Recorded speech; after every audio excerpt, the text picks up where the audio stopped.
सतिमूले तद्विपाको जाति आयुर्भोगाः। पतंजलि जी साधनपाद के 13वें सूत्र में कर्माशय के बारे में कहते हैं। क्यों कर्माशय के बारे में एक्सप्लेन किया है? क्योंकि कर्माशय यही क्लेश का मूल है।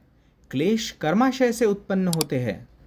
कर्म यह विपाक को जन्म देता है, यानी कर्मफल को जन्म देता है, और कर्मफल यह आशय को जन्म देता है।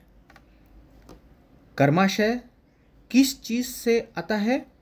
जाति आयुर्भोगः, यानी जन्म। जाति इसका मतलब जन्म है।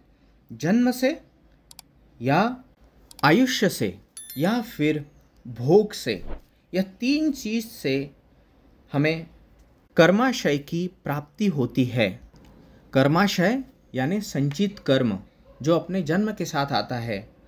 कोई बहुत ही अमीर के घर में बुद्धू लड़का पैदा होना, कोई बहुत ही गरीब के घर में बहुत ही इंटेलिजेंट संतान पैदा होना, कई बार प्रयत्न करके भी फल ना मिलना, यह सब जन्म का संचय किया हुआ कर्म, संचित कर्म लाया हुआ उसके ऊपर डिपेंड करता है।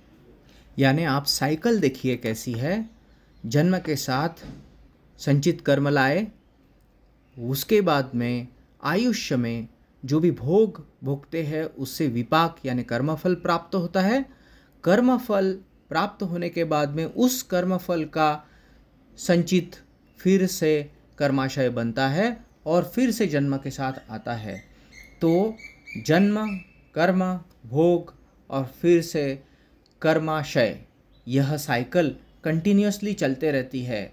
यह साइकिल से बाहर निकलने के लिए ही पतंजलि जी ने हमको उपाय बताए हैं। यह उपाय बताने से पहले पतंजलि जी कर्मफल और विपाक और उसका मूल, इसके बारे में क्लैरिटी देते हुए अपने साधनपाद के 13वें सूत्र में कहते हैं, सतिमूले तद्विपाको जात्या आयुर्भोगाः।